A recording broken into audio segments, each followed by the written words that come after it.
Hello, knowledge seekers. In this episode of 20-Minute Books, we dive into Angrynomics by Eric Lonergan and Mark Blyth. Published in 2020, this insightful book takes a deep dive into the global crescendo of anger, fueling today's political and economic discourse. Straddling the worlds of political theory and social science, Angrynomics not only diagnoses the root causes of this widespread resentment, but also puts forth compelling solutions aimed at alleviating it. Eric Lonergan is a seasoned economist and hedge fund manager, known for his profound commentary on contemporary political issues in reputable publications such as Foreign Affairs, The Financial Times, and The Economist.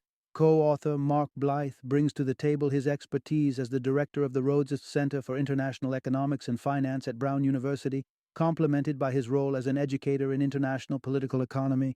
Blyth's previous work includes the best-selling book Austerity, The History of a Dangerous Idea, further establishing his voice as a critical thinker in the space. Angrynomics is essential reading for anyone seeking to understand the undercurrents of rage shaping our world. It's especially pertinent for news enthusiasts looking for fresh perspectives on today's political climate. Activists keen on deciphering the dynamics of popular movements, and indeed, anyone concerned about the direction in which the globe is heading. Join us as we explore the insights and proposed solutions that make Angrynomics a beacon for navigating through the tempest of contemporary anger.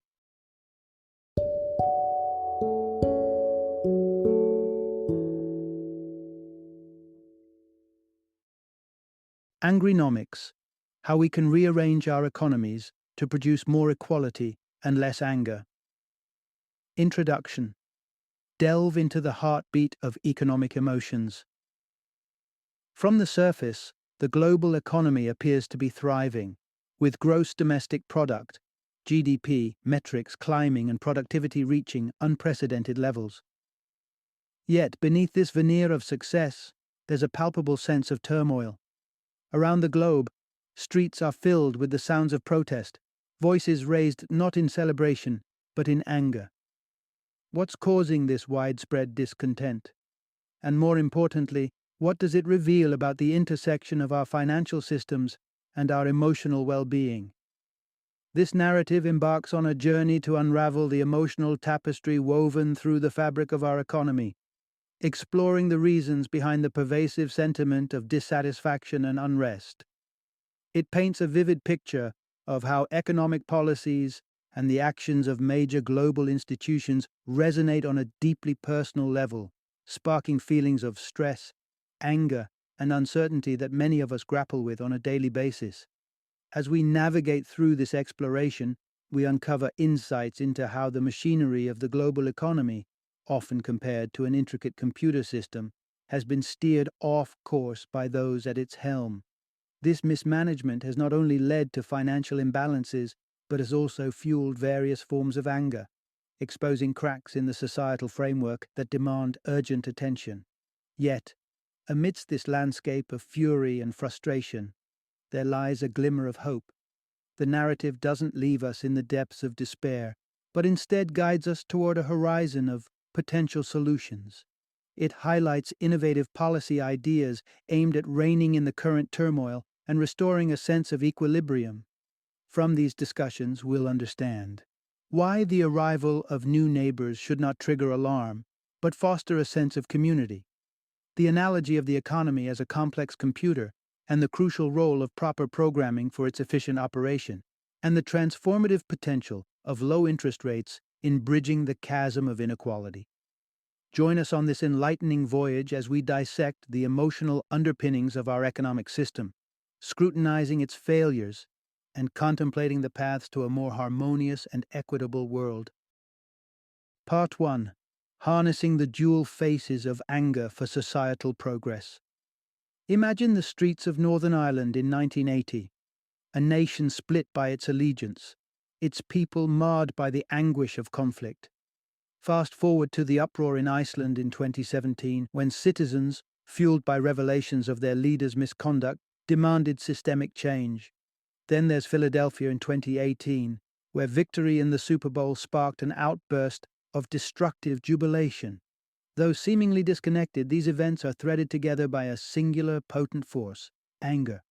Anger isn't merely a personal sensation, it's a societal catalyst with the power to both unite and divide. The essence of this narrative lies in understanding that anger, when directed rightly, can propel societies toward justice and success. Yet, not all anger is created equal. On one hand, anger gives rise to moral outrage, a collective sentiment ignited when societal norms and virtues are transgressed. Think of it as a communal immune response, protecting the social body against the cancer of selfishness and injustice. This was palpable in Iceland, where the discovery of political deceit sparked a righteous indignation that ultimately led to governmental overhaul. Such is the potential of justified anger, steering us towards rectification and fairness.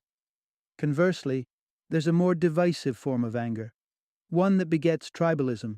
This variety summons us to rally behind the flag of our perceived group, often directing hostility outward at those labeled as the other. It's a reaction born from stress, fear, and a craving for belonging in an increasingly uncertain world. This form of anger has been skillfully exploited in the realm of politics, where leaders like Narendra Modi, Viktor Orban, and Donald Trump have stoked the fires of nationalism, transforming legitimate grievances into a caustic wrath against perceived enemies. By amplifying this us versus them narrative, they've managed to rally support without offering genuine solutions to underlying problems. In the modern tapestry of global issues, identifying the legitimate roots of anger becomes crucial. Such understanding not only allows us to empathize with the aggrieved, but also to discern between the constructive potential of moral outrage and the destructive lure of tribalism. As we delve deeper into this exploration, let's consider the legitimate grievances fueling today's societal anger and how harnessing this powerful emotion responsibly could lead to transformative change. Part 2. Tracing the roots of public discontent, economic insecurity, and political indifference. Picture this. The year is 2005. You're part of a young couple in Spain, both with stable jobs and a modest savings nest. Excitedly, you dive into the property market, buoyed by a hefty bank loan. Fast forward a few years, the property bubble bursts. Your home's value plummets. One of you faces a salary cut, while the other loses their job entirely. To add insult to injury, the bank moves to foreclose on your home, and politicians seem more concerned with bailing out corporations than aiding struggling citizens. This narrative, although hypothetical, mirrors the lived experiences of countless individuals across the United States and Europe following the 2008 financial crash and the subsequent Eurozone crisis. These events were not merely isolated tremors, but rather significant jolts in a long seismic shift reshaping the global economic and political terrain. The resultant landscape is one where the promise of prosperity for all seems increasingly hollow, leaving in its wake a profound sense of betrayal. The crux of this widespread disillusionment lies in two primary factors: a deepening economic inequality and a palpable disconnect with political leadership. As countries worldwide embraced neoliberal economic policies from the 1970s onwards, endorsing tax cuts, scaling back on social spending, and elevating markets to a near-sacred status, the chasm between the affluent and the rest has only widened. The stark reality is that globally, the wealthiest 1% have amassed 90% of income gains post-2012, creating a scenario where the rich soar while the majority toil with diminishing returns.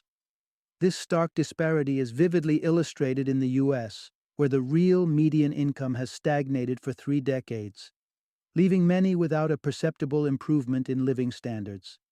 For those in dwindling small towns, this economic strain is compounded by the glaring prosperity of their metropolitan counterparts. Adding fuel to the fire of economic disenchantment is the perceived inertia from the political sphere. The post-Cold War era saw a rightward shift in the political spectrum of many democracies, with governments often scapegoating nebulous entities like globalization for societal woes while flirting with nationalism as an easy rally cry. Such maneuvers offer scant solace to those grappling with genuine hardships, further alienating them from a political system that seems neither willing nor capable of addressing their predicaments. This cocktail of economic strife and political alienation brews a potent form of public anger.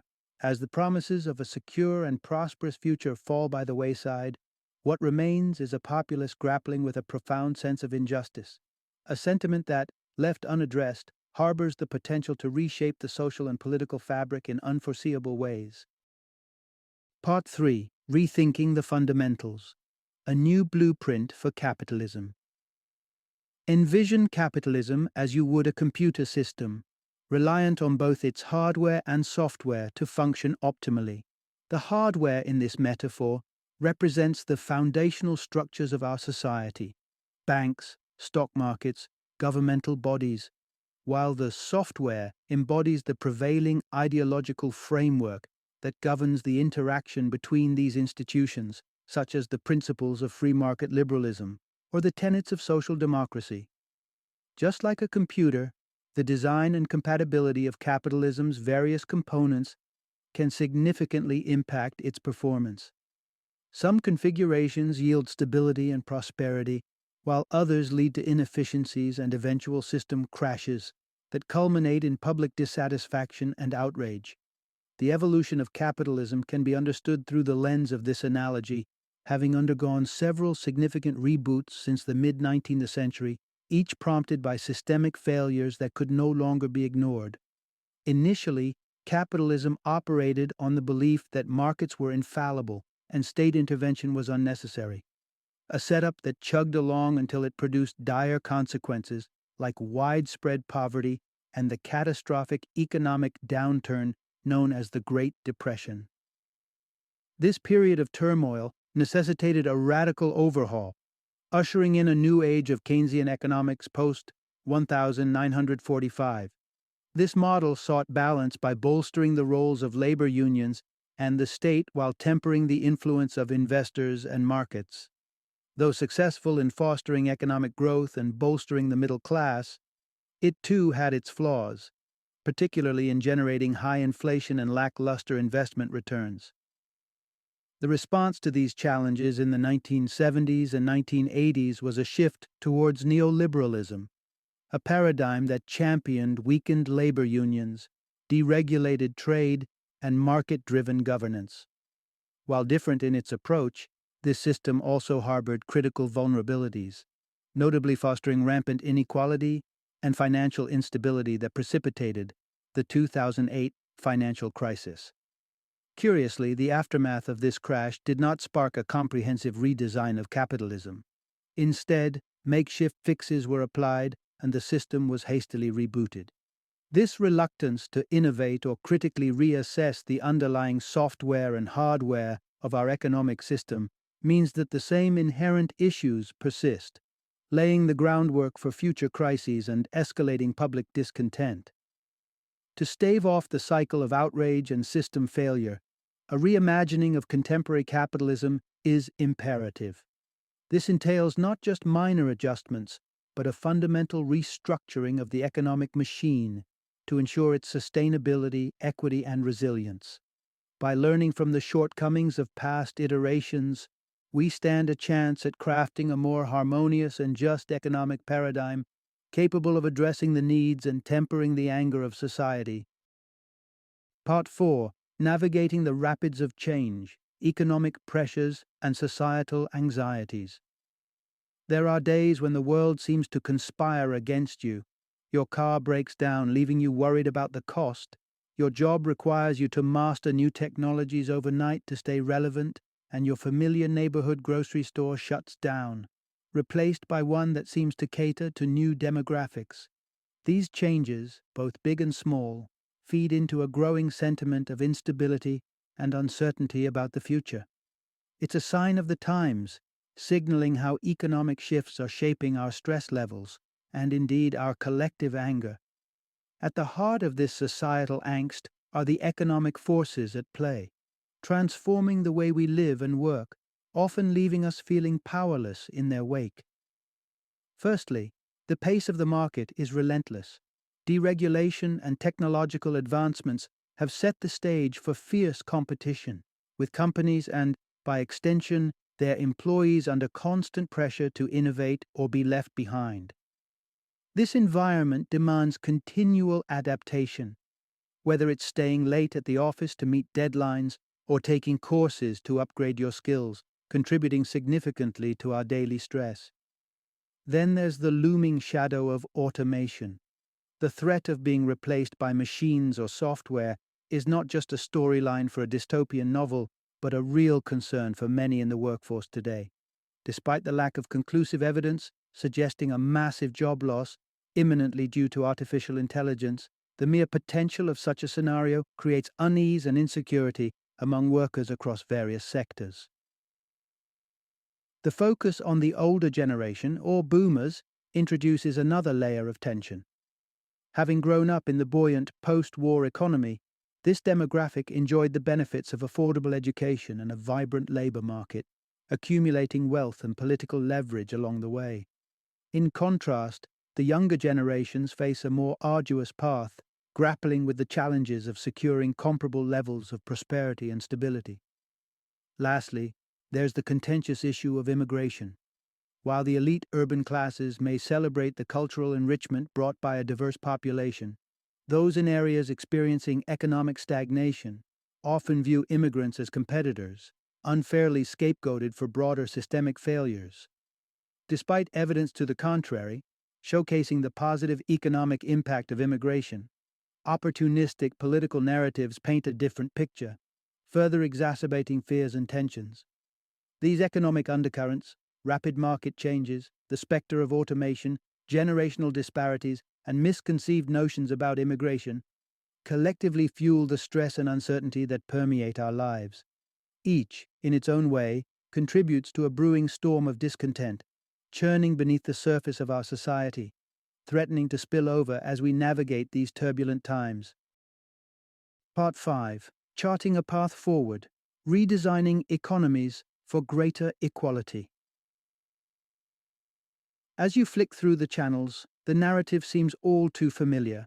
Protests unfolding across Europe, heart-wrenching accounts of economic despair from the US, alongside the relentless drumbeat of global warming reports.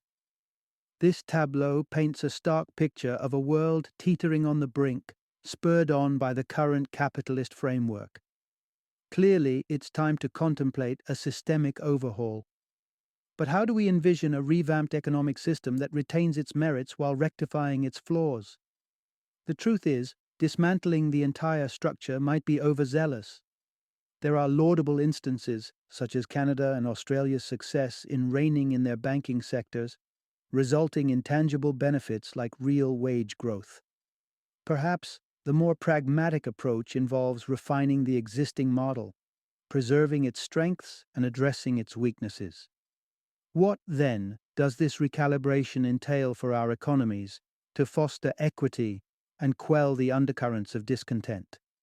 One of the commendable achievements of contemporary capitalism has been its capacity to maintain high employment levels without spiraling inflation. In our quest for economic reformation, these positives should be safeguarded as we tackle the two significant fault lines: inequality and instability. Addressing inequality necessitates a deliberate push to enhance the wealth and assets of the bottom 80% of the populace. A feasible strategy here involves capitalizing on the historically low interest rates to establish a national wealth fund. By borrowing funds through bond sales and investing in a diversified mutual fund, governments can generate returns of 4 to 6% to be periodically allocated to citizens. This windfall could then support expenditures in housing, education, and healthcare, a model not dissimilar to those adopted by Norway, Singapore, and some Gulf states.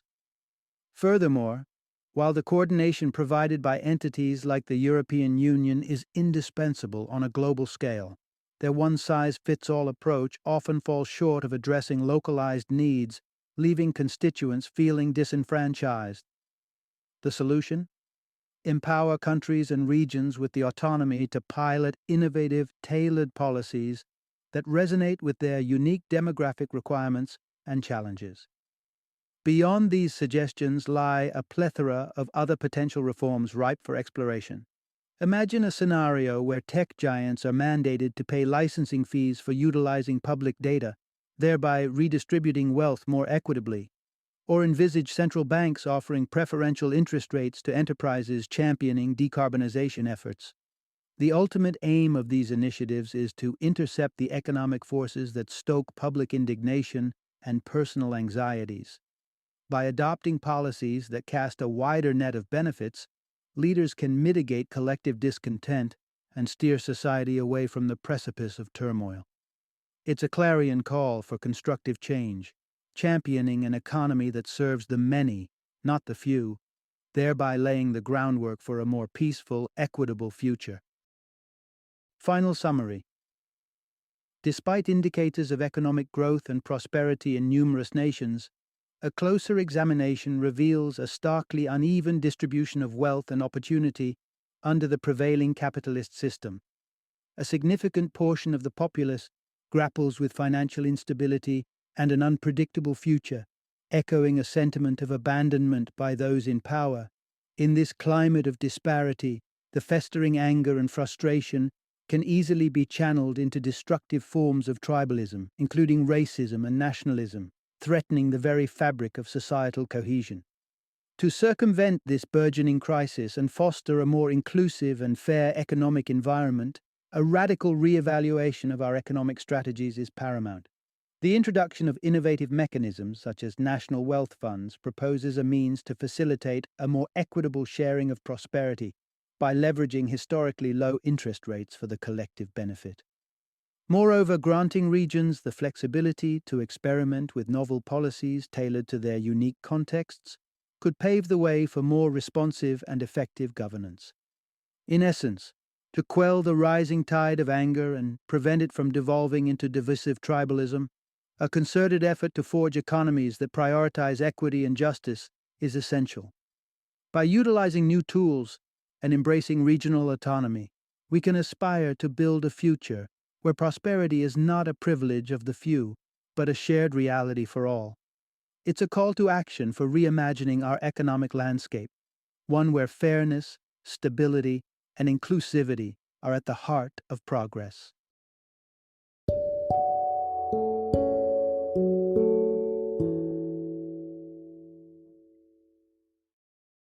Thank you for joining me today on this journey of learning and discovery as we explored the insights of another thought-provoking book in our growing library of knowledge.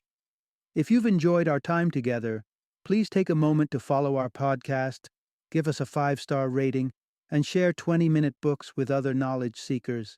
Your support truly means a lot. Don't forget to join me again in the next episode, where we will delve into another enriching book. Until then, happy reading and happy listening.